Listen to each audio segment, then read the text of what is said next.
L-ewwel fażi tal-proġett tal-metro mistennija tkun lesta u tibda topera b'mod sħiħ fi żmien 5 jew 8 snin mindu jibda il-proġett.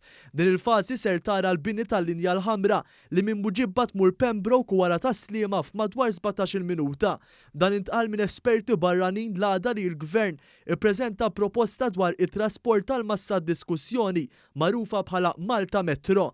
Waqt li taw aktar dettalji fuq il-proġett, l-esperti barranin li fidejhom kellhom dettalji konkreti ir-riżultat ta' snin ta' studju qalu li din ser tkun bidla enormi għal Malta. F'kummenti ma' One News, Peter Adams, wieħed mill-esperti, semma kif ma' sistema tal-metro se jkun hemm sistema effiċjenti ta' karozzi tal-linja.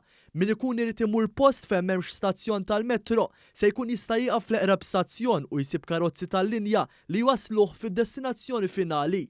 The bus network is incredibly important. Obviously, it's all surface-based, and the buses at the moment are getting trapped in with the surface cars and the parking that's there at the moment. So that's why we looked and said, it's an all-Ireland island public transport study, and so therefore bringing the buses and reconfiguring the buses from the outside areas and bringing them to the nodes, into the backbone of the public transport with the metro itself. Il-proposta tal-karozzi tal-linja tista' twassal għal bidla kbira li diversi postijiet prominenti f'Malta li sal-lum jaraw mijiet ta' karozzi isiru pedonali. ċertu żoni li llum noħolmu li jkunu pedonali jkunu jistgħu verament jiġu irrealizzati jekk wieħed jieħu Triq Sant'Anna, jekk wieħed jieħu x-Xata ta' Sliema. Kemm ikun isbaħ mingħajr karozzi, kemm tkun isbaħ Triq Sant'Anna mingħajr karozzi, imma llum ma tistax tagħmilha għaliex m'hemmx alternattiva għal kulħadd. Il-Ministru għat-Trasporti jinborġ għalli dan il-proġett jinsab fil-fażi ta' diskussjoni nazzjonali u għalhekk jista' jkun li jiġu emendati xi proposti.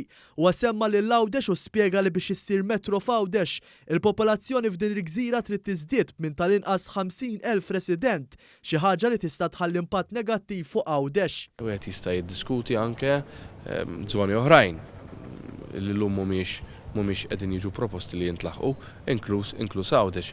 Però lanqas iridu naraw illi nżidu il-popolazzjoni ta' Għawdex b'mod mhux sostenibbli ġast biex ikollna il-metro illi tasal hemm, naħseb dak mhux Għawdex illi rridu. Espert internazzjonali ieħor Salvatore Settecasi għalli l-istazzjonijiet se jirrispettaw l-ambjent urban u l-postijiet storiċi li jiddominaw fl-irħula.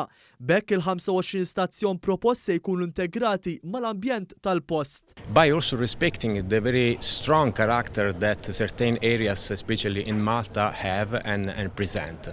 By doing this, it will be possible to create not isolated spaces, but again, vice versa, very integrated space connected with the surrounding context and urban fabric. By reading also at the characteristics of the existing and the heritage, the existing buildings and heritage, which makes Malta so unique worldwide. Dan il-proġett ma ssirx mistenni jieħu bejn 15 u 20 sena biex jitlesta kompletament u jinkludi 3 linji tal-metro total ta' 35 km. Fl-aġġornament li l-ġurnalisti ntqal li bħal kull proġett ieħor f'dalijiet arkeoloġiċi dejjem jistgħu jinstabu. F'każijiet bħal dawn hija prassi komuni li jiġi infurmat is-Supretendent tal-Wirt Kulturali u jiġi segwiti il-protokolli eżistenti. Il-pubbliku huwa mistieden biex iżur it-tinda li hemm ħdejn il-Funtana Tritoni li fiha preżentazzjoni dettaljata u interattiva tal-proġett.